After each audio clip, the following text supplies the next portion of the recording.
sit around their kitchen table trying to solve their financial problems, but they never seem to get solved because they always wind up costing more money.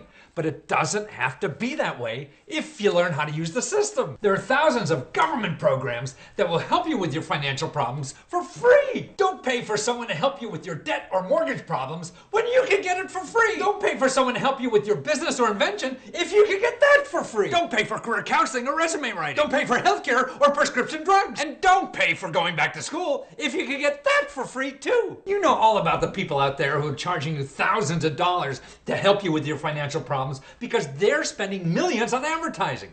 What you don't know about is the free services from the government because they don't spend a nickel on advertising. But I can show you how to find them. So why not use the free stuff first? Isn't it dumb to pay for something that you could get for free? I don't know, we on the air. Is that on the air? We are on the air. Well, how do you like that little 1-minute spot? You know, that was a commercial I ran a little bit while ago. And it did very well for me, actually. It's like anything in life, man. You got to do 100 things before you get something that really work. I mean, I've written over 100 books in my life, but only about 10 have done anything. That's one. I mean, 1 out of 10. So I'm only right like 10% of the time. I used to think that, when I get better at something, I'm going to get really good at it, and have a success all the time, and life doesn't work that way. I really feel that the life we live in now is really just failure. I mean, 9 times out of 10, I studied the heck out of this thing for 35 years, and I'm still only right 10% of the time. So anything you're going to do, like new or whatever, you're going to have a lot of failure. I mean, look at all the stuff that doesn't work anymore in this country, and that's, you might as well plan for failure. I mean, that's what I do anymore in my life, and this is what this show is about. Thank you for tuning in again. If you were here last week, if you weren't here last week, I hope God willing and everything, we'll be here next week again.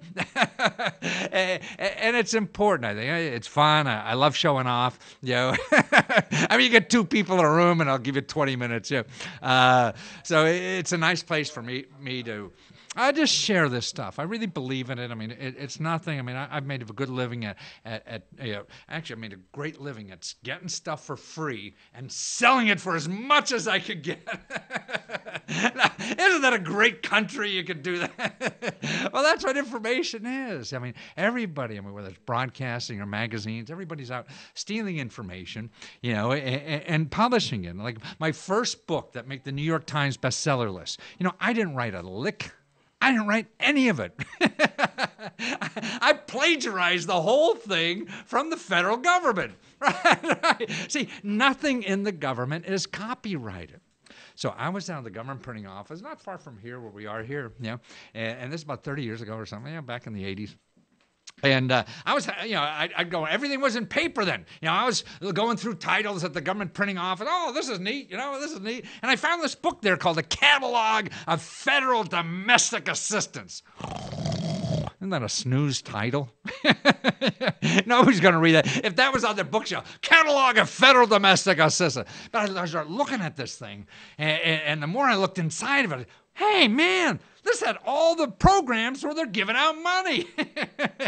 And so what I did with that was I said, hey, gosh, there must be a book here somewhere. And I found an agent. And he found a deal for me with Penguin Viking in New York City. And I took that book. I really just cut and pasted it. I cut and paste the whole thing. See, what's neat about the government, nothing is copyrighted in the government because it's us. The government is us. We all own it. So anything that is available in the government, you could take and sell for as much as you can get out of it. and that's what I was doing. So I took that book and really cut and pasted it and sent it to these, Penguin Viking in New York City, big, hotshot publishing. We worked on a title, changed the name. We didn't call it Catalog of Federal Domestic Assistance. We called it Getting Yours. The Complete Guide to Government Money. Became a New York Times bestseller, and I didn't write a lick, And man, for a kid who flunked English in college, man, that was the biggest thrill of my life. And actually, the most important thing I did after that was call that English teacher of mine from college who flunked me in college English. Man, that was a sweet call. I said, "Do you have a New York Times bestseller?" "Yeah, I do." I mean, but it shows me actually what America is all about. And that's why I get excited about this stuff. And I've been doing this stuff for 35 years. And I started by helping fat cats down in Washington, D.C. I had an office on 16th and K. I had an MBA, and I was helping Fortune 500 clients, and I charge them tens and $20,000 to get this stuff for free, and I'd sell it to them, take off the government's name, put my name on it, thank the government, and make a gazillion dollars. And what shocked me, though, was that it really shocked me that I could get this information. I mean, a schmuck like me from Wilkes-Barre, Pennsylvania, who barely got through college, could go around, call up a government office, and get this stuff. But what really shocked me more were these fat cats who would take what I got for free and use this information to make millions of dollars. And literally billions or whatever, and it was all free. It was for the asking. What I see it's like it's oil in the ground, man. We're sitting on, we don't have to do fracking to get this out. You just have to go online or make a phone call, and you become rich as hell. And that's what's neat about it, And what's neat too to me is that it's all public information. I mean, this is us. Do you realize like 30-40% of everything in our country is government? Now, bad or good or bad, I mean, that's a moot point to me. I don't care. It's there. I'm not going to fight. I mean, I have my opinions, of course, but that's not the issue. The issue to me is you have a problem. You want to do something. There's help out there for you to do that thing you want to do or to solve that problem. But you don't know about it. Actually, you do know about some of it, but what you know about in solving your problem are the hucksters like me who advertise. So, you know about everybody advertising to help you with their problem because they know they can get money from it. You have a problem, you have money in your pocket, you'll throw money at that problem. Well, see, if you want to do something in life or you want to solve your problems, you can't be throwing money at everything, because nothing works right. Nothing works the first time. Like I've written 100 books, but only 10 have been of any success at all. So you spend a lot of money doing something, you're wrong 10 times, and you're out of money before you got the problem solved or before you do the thing you really want to do. So to me, the key in life is how do you do this stuff without spending money? That way you could fail a lot of times, you could do all this stuff, and you're not spending money, right? So you keep doing it until you figure it out. And there takes no magic to figure it out. I mean, that's why I used to look at all the stupid people running stuff in this country, right? So it doesn't take a mental genius to do anything. I think what it takes is just the concentration and the effort and the perseverance, to do it. And to get through that stage, you can't be spending a lot of money. And to me, I think it's wasteful because even if you have the money, you could be using it for something else. And that's why pay? And the end of that commercial you saw earlier, where I say, why pay when you could get it for free? But that's what we do because we don't know about the free ones. All we know is the stuff that are charging you money because they have money to advertise. So they'll spend a lot of money on television, radio, on the web. Even on the web. I mean, people have to advertise on the web to get on those first 4 pages or whatever it is that you're going to search for something. Oh, it's free on the web. But you'll never find the stuff I'm talking about on the web because it's going to be on page 36 because on the first 35 pages, people spending a lot of money to get their product on the first 35 pages. And what's going to happen is you have a problem. You're going to be, looking at those first 35 pages and, you're getting tired now. I'll just pick one. And because they promise you to solve your problem, you're going to give them money. And it probably is not going to work. But you're going to run out of money real quick until you find out what really does work. Because I think everything works differently for all of us. And that's the key in life. How do we stay in the game long enough till we figure out what works for us? We're always trying to see these people who will go out and charge you a lot of money to attend some seminar or whatever. Hey, I'm going to tell you the secrets. Yeah. You can make all that. I got to see it. Give me some money. I'll show you the secrets. Yeah. That's nonsense. I mean, it probably worked for them or whatever. That doesn't mean it's going to work for you. And what you have to do, the only way to learn is really by doing. It's like learning how to swim, how to play golf, how to do anything in life. I mean, there's only so much you can learn by, studying or coaching. And you got to get your butt out there and do it, And that's the only way to really learn, because you'll see what works for you, not work for this other person. I mean, you're not that other person. We're all different. We're going to talk to artists in a little while, and that's what I see life as like. We're all artists. Everybody's an art. I used to envy artists so much, and I don't know if they're listening to this in our fancy green room back there, but I used to envy artists so life because, man, they knew what they really want to do in life. If you were a dancer, a singer, or whatever, you were born with that, or a painter. I didn't have any of those skills. I didn't know that, But I envied them because they knew what they want to do, and they loved doing it. And then what I see as I realized I didn't have any of those skills, that we all are artists at something. I mean, we're all made, we're all organic, we're all unique in some way. And I think the trick in life is trying to find out what's unique about you, because that's your best thing you got to give. So whatever is weird about you, that's your best stuff. But see, in school and everywhere else, no one's encouraging you to be weird, are they? No, because you don't fit in. You're a pain in the butt, if you're different, So they try to make you like everybody else. And then the same way out in the community, when you get out of school, oh, this is the way he did it, so you got to copying everything else. And what you're doing is leaving your best stuff on the table. And your best stuff, because you're weird or what's different about you, is what we really need, because we don't have that. Like me in school, man, I went to prep school, flunked out of prep school.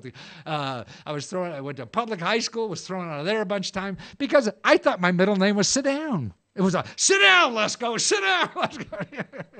And I wasn't good at any of that stuff, particularly sitting still. You see me wiggling around on this chair. I was wondering, how am I going to do this just sitting on the chair all day? Found out a way. There's rollers on the chair.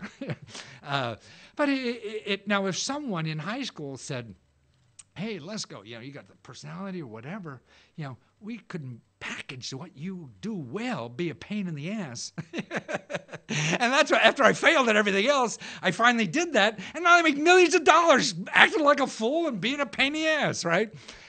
But I didn't know that was a talent, see, and that's what's unique to me. I mean, how many people you see walking around in a question mark suit? I'm good at that. How many see people screaming on TV? I'm good at that.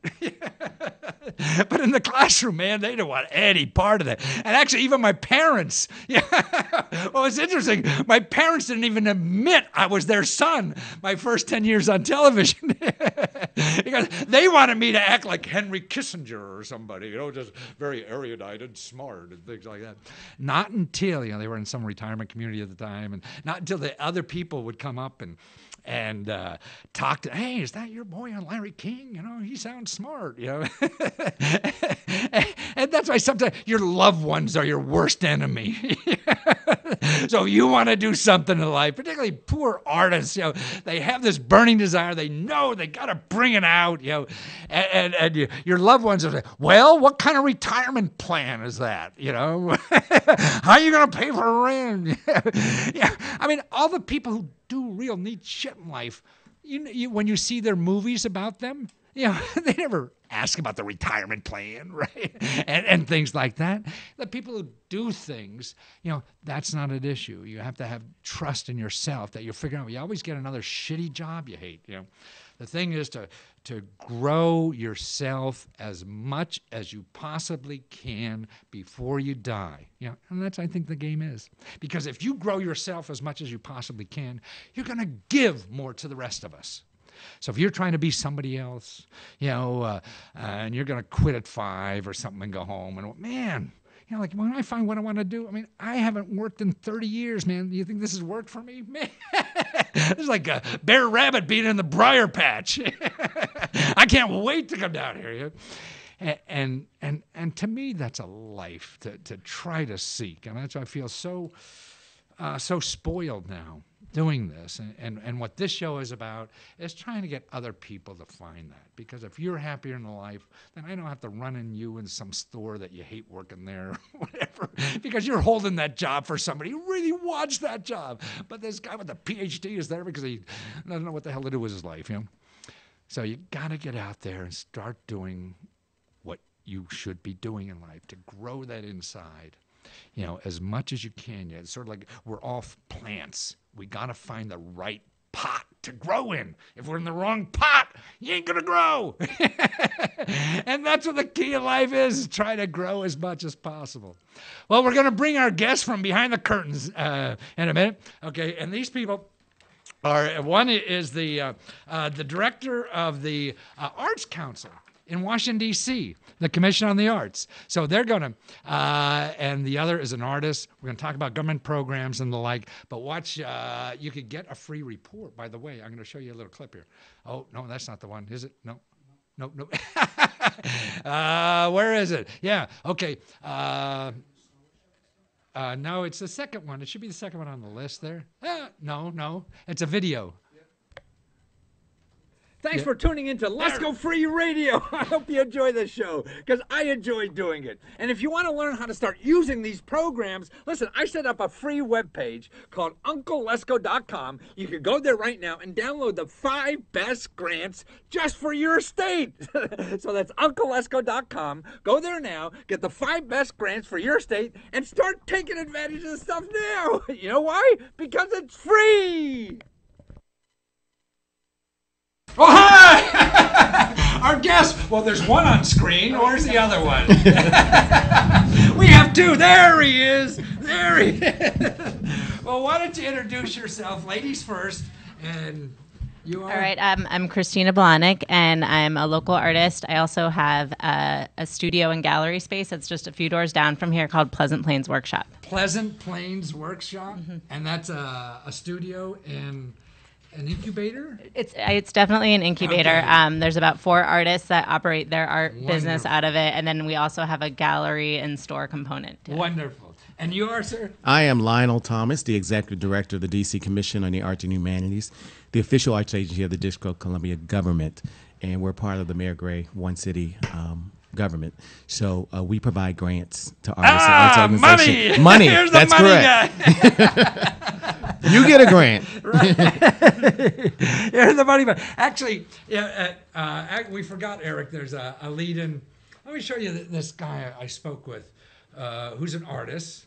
Got money as an artist. Oh, there he is. How does a piano player get government money? Well, I got government money to pay for CDs, $5,000, and an additional $25,000 to play in schools and in concerts. That neat.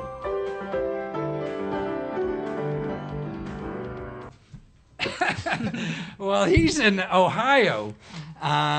So, I mean, that's programming. So most states have something like this, right, Lionel? Yeah, we are like other states. All states have a state arts agency.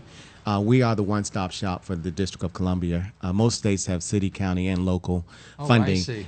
D.C. is unique in that sense. It only has one. No, it's only one. And we're happy to serve the residents of the district. Does that mean you have a lot more money? No, that does not mean that.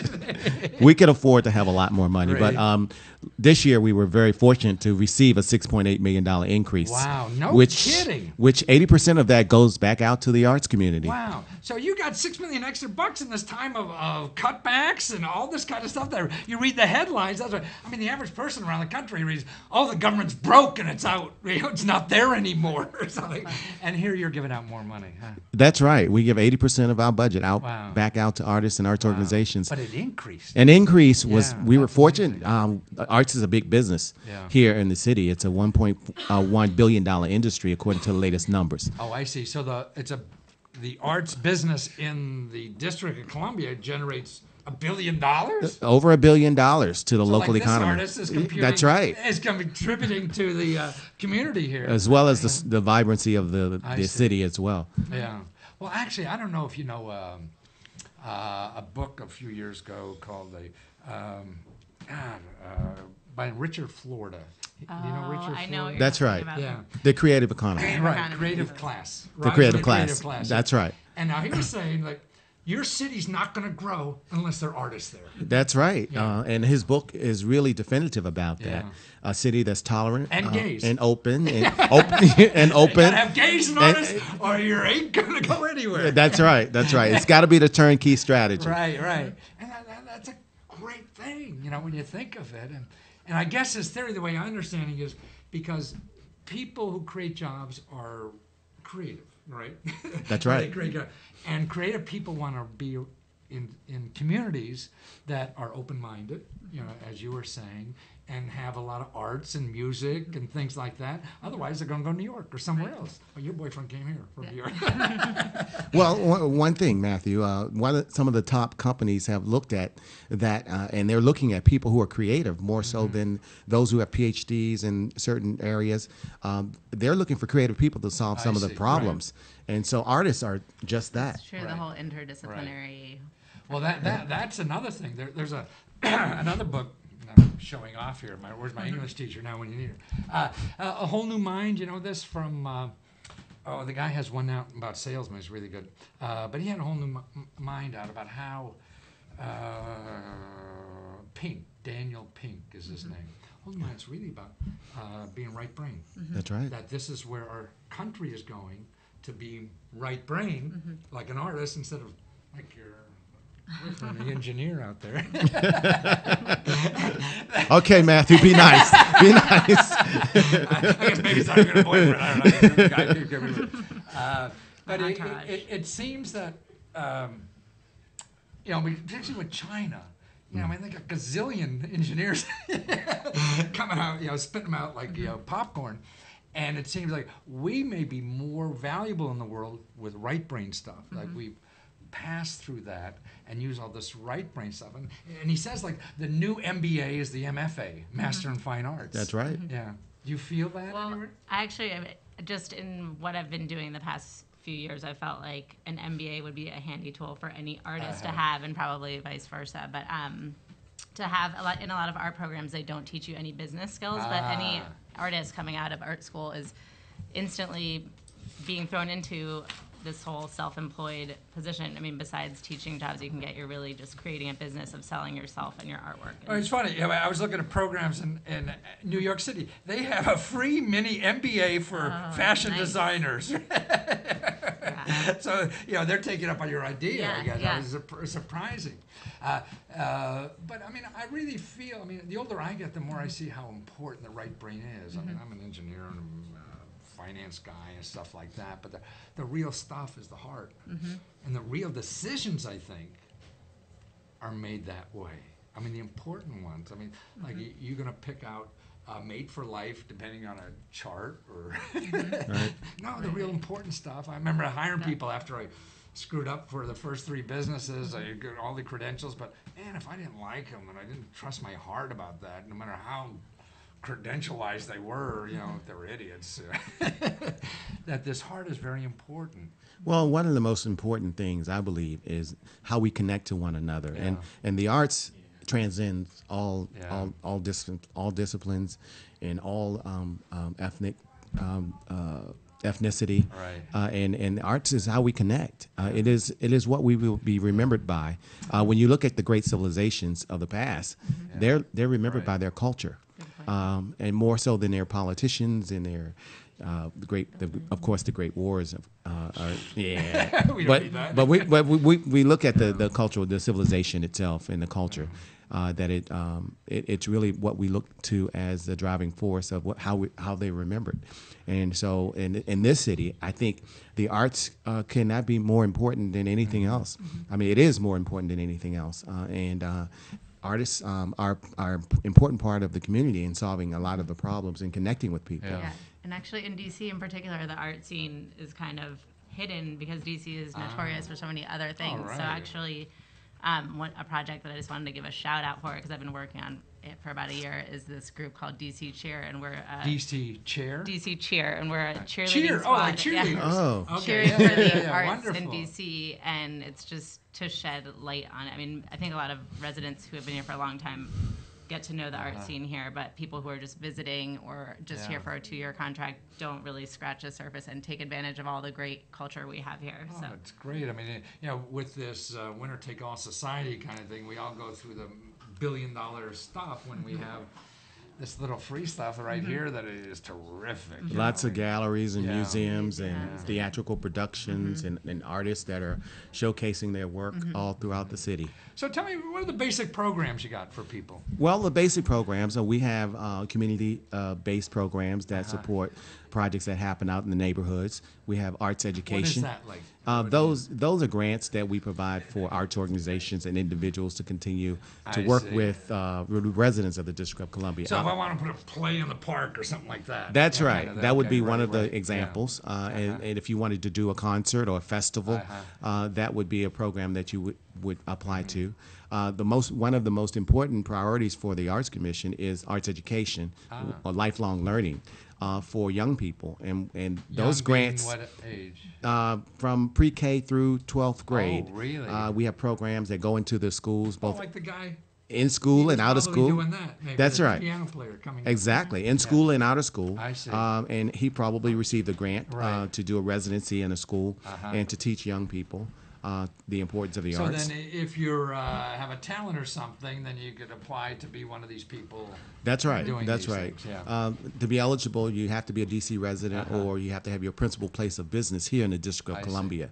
And really, there are guidelines. We have 10 different programs, but basically, it's about sustaining the Arts Commission. I mean, the arts community here in Washington D.C. And providing that free money that you talked exactly. about. So the communities and education, and what are some of the others? We have that reach out to underserved communities, at-risk communities. you said? Underserved Oh, okay. communities. We have a new program that we just developed that is going international. That's connecting us to sister cities.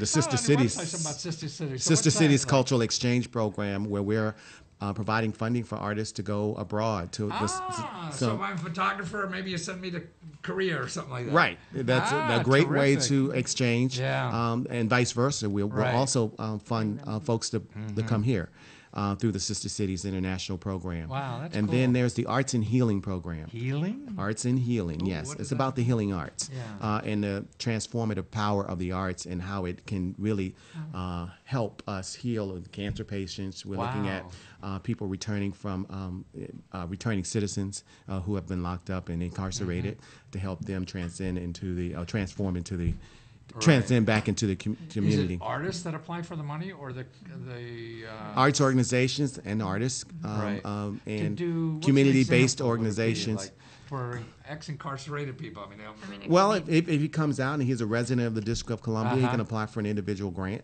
oh, I see. to help develop his artwork. Or if it's a social service organization working with this population, they could apply for a grant as well. I see. As long as they're not government. We don't fund Right. other government agencies. So either a nonprofit or individuals. That's so right. if you say healing, so if I was a recovering cancer patient, Well, I think that there are programs such as the one that's at the Children's Hospital Medical Center, and they have a special program that helps develop and supports cancer patients. And the various hospitals have those kinds of programs that now, that but will help back with on that. your list of programs, are they just for, hey, I just need money for a project, individual, or they keep painting for a couple months? Well, the individual fellowship grant, Yeah. What is we that? provide a fellowship, and Oh, you I can see. practically do whatever you want with it. I It's see. really just a demonstration of your track record of being a fantastic artist. So I see. you get a gold star from us, and you get some funding. Well, you get money. Did you get one of these? Not yet. I hope to apply. But I have That's why they're both here. been looking into the individual grants, and there are some that are for specific projects. So you kind of outline what your budget would be, and That's right. could get funded for, like a musician could get funded for a CD being Oh, cut really? here I at Listen see. Vision, or an artist could get funded to do a solo show they have coming up at a gallery. We've also funded this actual station. Is that how Jeremy found you? That's right. Well, we funded this payback station, time. right? We provided a grant in order to get this off the ground Wow, and get that's it. terrific. And when we look at social media and the new technology, we're funding those kinds of things where people can do online stuff. Well, I mean, so he's a business. He's a for-profit business. That's so actually a nonprofit. Oh, nonprofit. We only okay. fund the nonprofit. You have to have a 501c3 status. 501(c)(3) or individual. Or individual, Right. right. So individual. So tell us more about your. I mean, you should see her resume. It's really cool stuff she's doing as an artist. Yeah. Well, thank you. So do you have a website?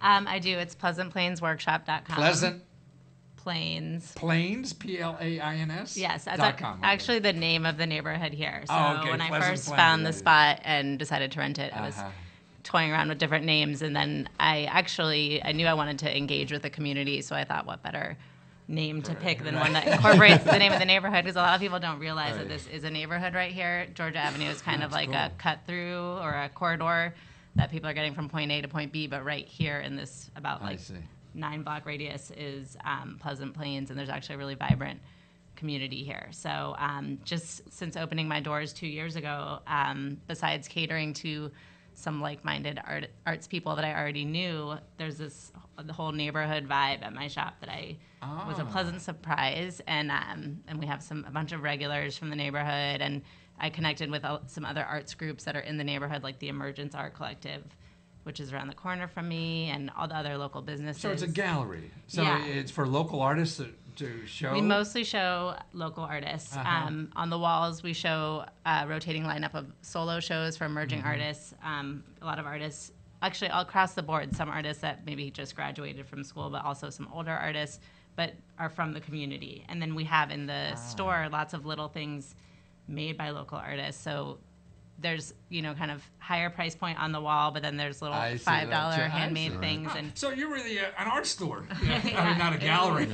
yeah, I mean, it's almost could be like a gift shop / gallery, right. but everything's Oh, that's handmade and cool. local. So I feel like it's a fun way to kind of contribute to the local economy, because we at all times have, over 20 artists selling stuff out of our shop. Wow, And no kidding. we just And how about your stuff? What kind of stuff do you do? I do kind of project-based work, some screen printing. Actually, I could have Oh, really? done this for you. Wow, for that maybe was- cheaper. You don't know.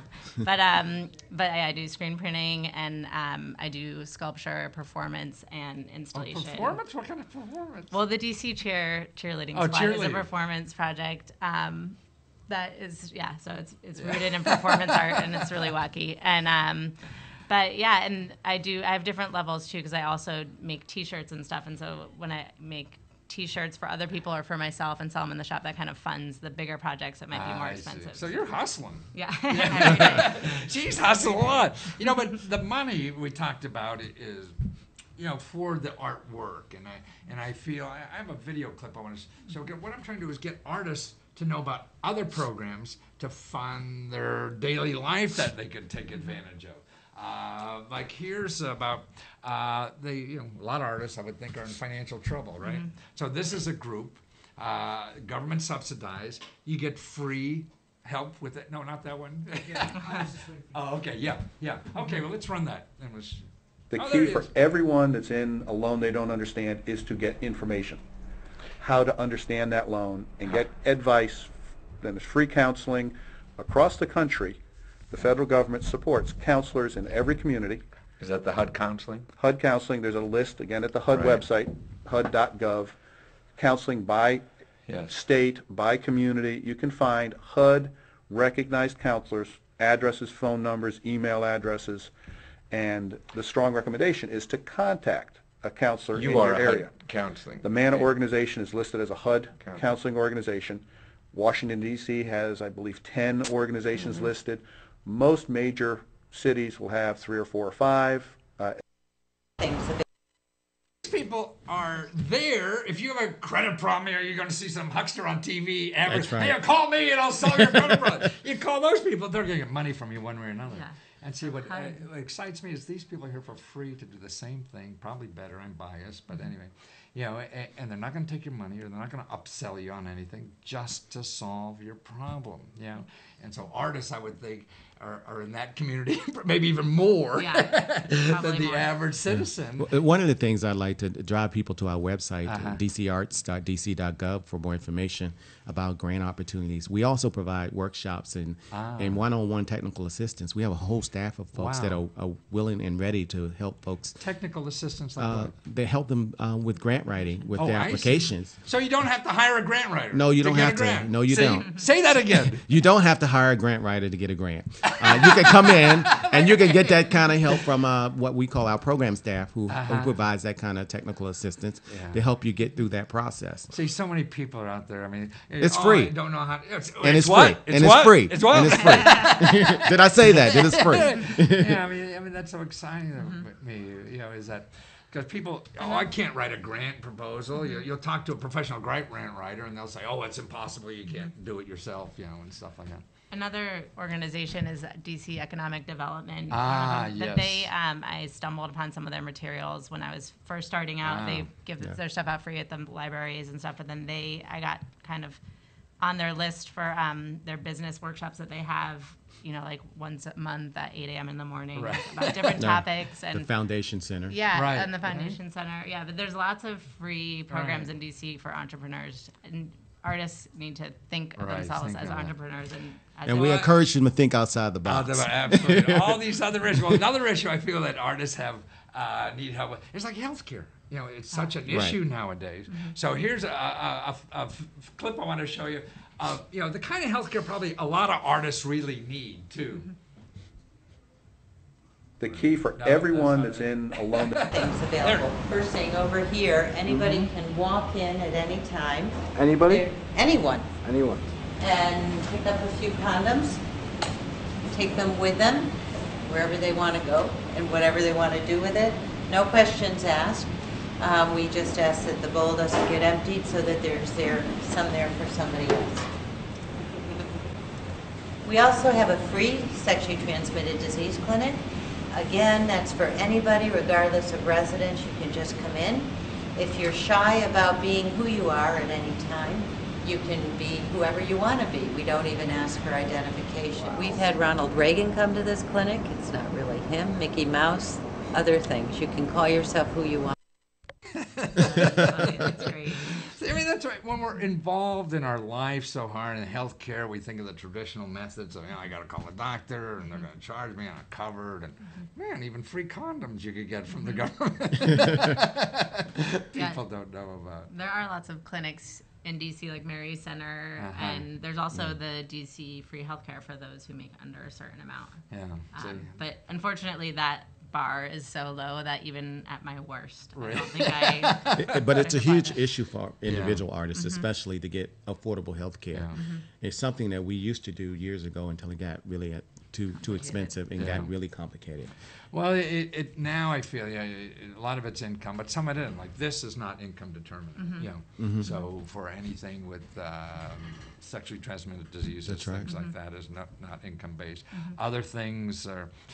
You know, like women, you know, breast examiner, that income's like $45,000 or something like that to get whatever sliding scale. I mean, what I've helped people in the city too. You just beat on enough people, you know, and you can get health care. There's nice people out there if you beat hard enough, and so many people really go without. You know, really people died. And now with with healthcare reform, I think we're going to find more plans that are affordable, like in the $100 range. Right. I mean, and I kind of found a low-cost option that has a higher deductible, but it's more reasonable. doable. Yeah. No, you're right, because on a new plan, I think you could have income up to $90,000 and get subsidized, so that's going to be... Well, you guys are terrific. Hang in. What I like to do now is I do a section on, like, facts, you know, and what I want to do is we got that thing on the facts. Let's just... So I'm a data guy, you know. So besides my right brain, I like my left brain. And so I read a lot of stuff, and where are those facts? He's looking for them there. It was on that first list.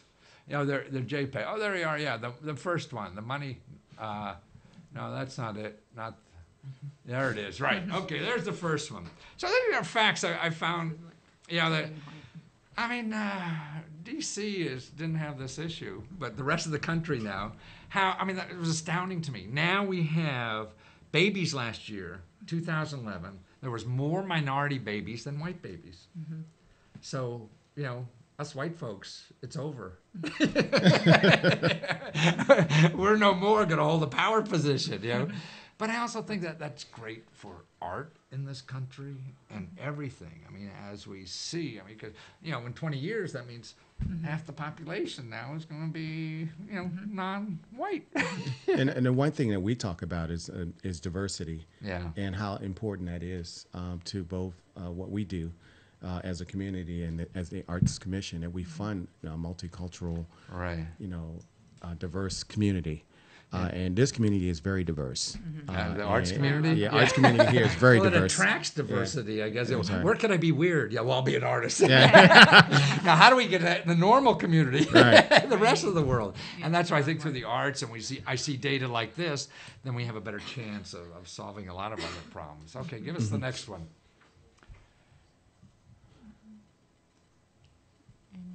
Oh, that's Yeah. nice. Now, this is an interesting statistic. I read a book recently called Makers. And it's about what's happening in manufacturing in this country. And it's the guy who did The Long Tail. I don't know if you know The Long Tail, the guy who did that. He's the editor for Wired magazine. But actually, get the source down there. It's a big consulting group, Boston Consulting Group, forecast by 2015 it'll be cheaper to manufacture in the USA than in China. And that's really because wages are going up in China. Yeah, they're getting closer. Ours are going down, so theirs are going up, and train's going to meet. The yen, they've been sitting on the yen, and that's going to be reevaluated. And automation in factory. This is for artists, I think, that is really going to be cool. Is that you ever see these 3D printers? Yes. Yeah. Mm-hmm. As an artist, so you must be going crazy. Yeah. There's a place here called Fab Lab where you can actually do that through them and not have to purchase the equipment. Right, and that is terrific. And for people out there who don't know, this is where you want to make a teacup, you just put in the software, and out comes the teacup from the printer. That's new technology. Yeah, that's totally new. And so you don't have to go to China to make 1,000 so see, that's why I think artists can be more involved, because you could have shorter runs, for things that could be designed specially for you to crank up a machine to have to print 20,000. Now printing 1, 2, 5, 10, all different shapes, everyone different, is going to be easy. Yeah. So somebody has to design all that stuff. That's you guys. What's the next one? The average government subsidy. Oh, this would tick me off the other day, too. Okay, Obama's, has a house in Chicago. He pays about $1.6 million. He gets a government subsidy, on his taxes. The government kicks in, he gets back $13,000 because of his mortgage. So here's a fat cat, gets $13,000. Now, the average food subsidy we have is $1,600. Now, it really pisses me off. We're running around. We want to cut the food subsidy. Right. And for the fat cats, millionaires, it costs us more to support millionaires with houses than it does for poor folks who need food. But we don't talk about the millionaires. We're going to get those poor suckers first, aren't we? Take their food off the table. Yeah, and actually that subsidy for mortgage is twice what we spend in food. I mean, it's just ridiculous. Wow, that's a fun stat, that interesting, to me. Well, artists. Well, see, they want to take away from starving artists. Food. What's the next one here? True. Okay, yeah, I worry about what the rest of the world is doing. Because we have to fight against everybody else in the rest of the world. It's not only us. I mean, I grew up in the 50s, 60s. There was no other world. But here, look at we ranked 27th out of 34 of households with broadband. I mean, if you want to do anything, you need to be online, right? And you need broadband, because that's how you're getting this show and everything. Well, we're ranked 27th in the number of households with broadband. How are we going to compete with Korea when they have 99% of the households have broadband? And That's an interesting fact. That's a Yeah. very interesting I mean, fact. I've heard of cities going like Exactly, free for completely that. wireless and having it free. I just wonder when that's going to happen. Yeah, more. well, it is in other countries. Yeah, we're behind it because somebody's making a buck out of it. So they. Well, at the Arts Commission, we're encouraging folks to go online because all of our programs have now gone online. That's true. What does that All mean? that- Like to That apply you have to apply Oh, online. really? So you can It's apply paperless. online? It's just paperless. Oh, paper. What's your website? So we get that. DCarts.dc.gov. That's arts, ARTS. So DC Arts. Arts.dc.gov. Okay.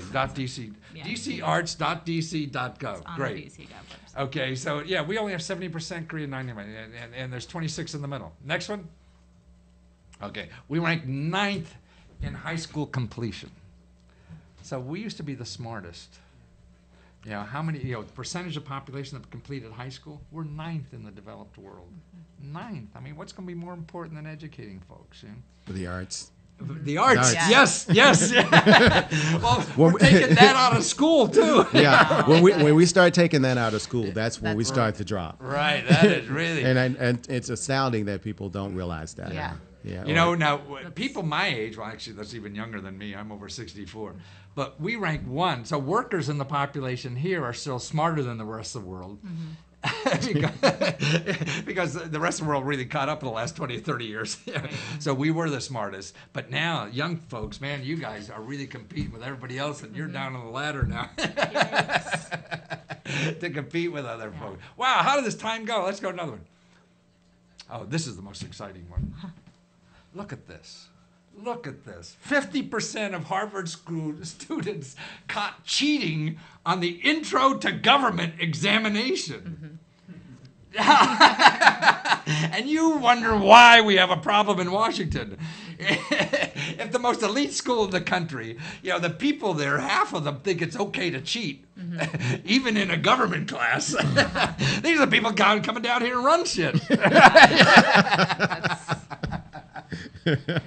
Yeah. Oh, we got a lot of work to do out there, don't we? Talk about creativity. Right. Exactly. That's it. They teach themselves how to be that great. It's misfocused interest, or talent. Well, you guys have been great. Thanks And for it's having wonderful us. to have you. Thank you Keep for being having an us. artist. Thank you. Yeah, and Thanks keep for helping having us. folks out there. I That's will. really great. Thank you. Let's get a transition. I think we have something in here, right? Where are we? Thanks for tuning into Lesko Free Radio. I hope you enjoy this show, because I enjoy doing it. And if you want to learn how to start using these programs, listen, I set up a free webpage called UncleLesko.com. You can go there right now and download the 5 best grants just for your state. So that's UncleLesko.com. Go there now, get the 5 best grants for your state, and start taking advantage of the stuff now. You know why? Because it's free.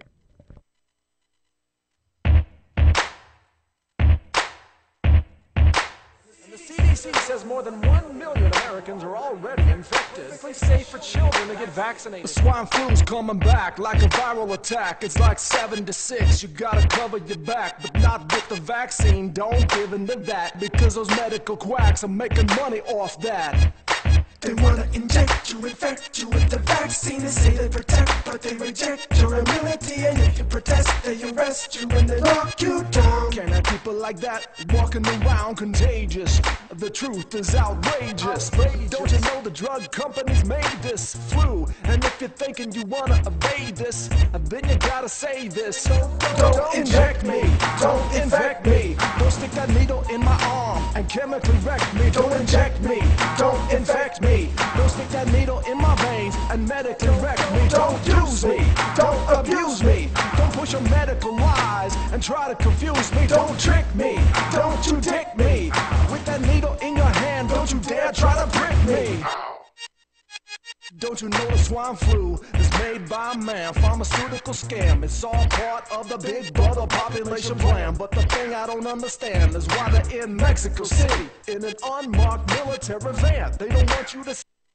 Hey, I like that rap about the flu. Well, it's flu season. Everything I've seen so much, everybody's worried about the flu and does it work, does it not work, or whatever.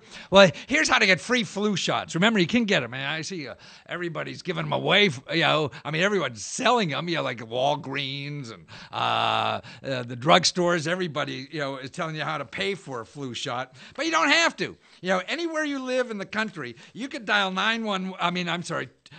211. We talked about 211 the last show. This is a local hotline. It's a number that it's available in every community that you could call, and they'll help you for stuff like that. So you could just call 211 wherever you are. I call it a few cities around the country, and it was great. Actually, I need the plug for this too. On this and I'm going to make a service myself soon. Try to call somebody else soon, but just call them up for free flu. Also, here to get the facts. See, the data I've been seeing recently, only about the flu shot only works 60% of the time. So you got to make a decision, really want this sucker or not. And the way to do it, the government has a website. It's probably biased. We're all biased at something. But it's flu.gov. Flu.gov. But what I like better from the government is the CDC, Center for Disease Control. And if you go to CDC, Charlie David Charlie, .gov, and then /flu, and you get great information to help you make a decision about that. Now, I want to call another 800 number here for people who are still smoking out there. There's a government program that will pay for you to quit. Get you the patch for free, counseling, all this kind of stuff. So I'm going to call the 800 number. Oh, I got to get the phone on first.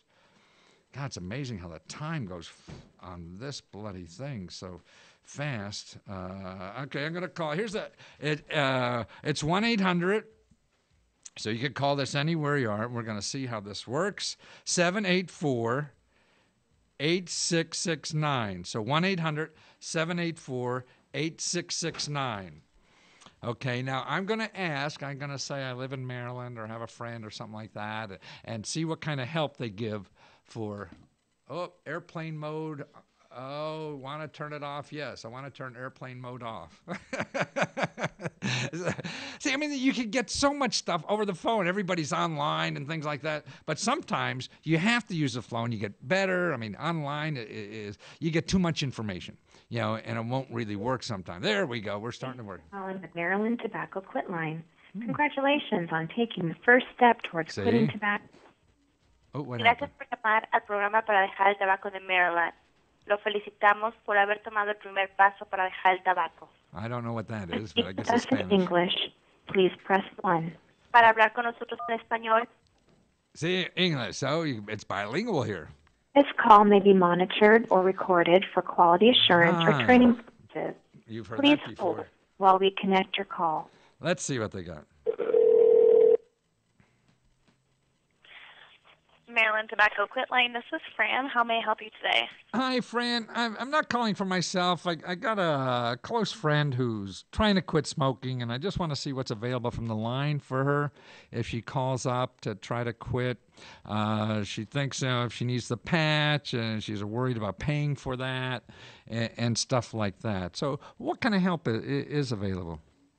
Okay, so basically how our program works is we provide free coaching over the phone to help people quit tobacco products. So especially we get a lot of smokers. And basically, like I said, we provide free coaching over the phone, so we help you through your quit process in order to, stay successfully quit and get quit. We also see if you're eligible for any nicotine medication. We can't guarantee that we'll send you something. It really depends on the state and a whole bunch of different variables. But for Maryland, yeah. Yeah, and then we'll also send out some written materials and resources to help her out through her quit process. So her first phone call would basically be like we'd collect information from her, get her registered. It takes about 10 minutes. And then we'd have her speaking with a quit coach, and that's the person who develops a successful quit plan with her, see if she's eligible for nicotine medication, and get those resources sent out to her. And that takes an additional 10 minutes, so probably about a 20-minute phone call for that. Well, that's fair enough. Yeah, and it's all completely free. So it's all free. All free. I love the word. Well, it's so nice to you. So are you supported by whom? Who gives you sorry, money? what was that? The government? Is this government money? Yeah, we make contracts with the states, and I they see. do all the funding. Wow. Well, that's so cool. Well, thank you so much. Okay, I'm going to pass the number along. Okay? Okay, great. Okay, thank you. Bye. All right, thanks for calling in. Bye. Oh, see, I mean, there's a lot of help out there for any kind of problem you got.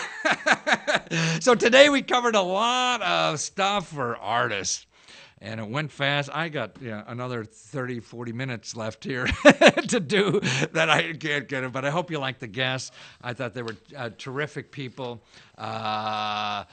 Remember to go to Uncle Lesko. I'll send you a free report on the best 5 grants for your state.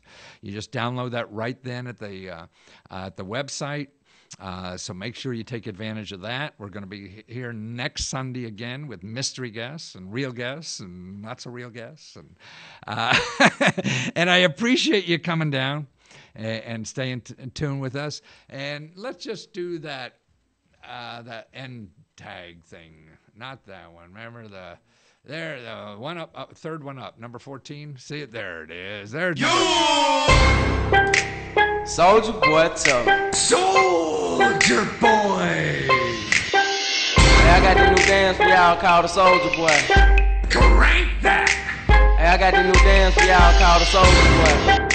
I'm Matthew Lesko, and I'll show you how to get free dance lessons! Free! You just gotta punch, then crank back 3 times from left to right. Ooh, yeah. Super in! Yeah. Soldier Boy, yeah. Soldier Boy, in there, ho. Why me crank it? Why me roll? Why me crank that? Why me crank that? Superman that. Superman! Oh, now why me you? Crank that soul out. Why me you? Crank that soul out. Why me you? Crank that soul out. Why me you? Crank that soul out. Why me? Soldier Boy, up in there, ho. Why me crank it? Why me crank that? Why me crank that Soldier Boy? That Superman that ho. Now why me you? Soldier Boy, Superman! Woo! Crank it! Soldier Boy, Superman! Yeah. Soldier Boy, tell me. Soldier Boy! Hey, I got the new dance for y'all called the Soldier Boy. Crank that! Hey, I got the new dance for y'all called the Soldier Boy. I'm Matthew Lesko, and I'll show you how to get free dance lessons! Free! You just gotta punch, then crank back 3 times from left to right.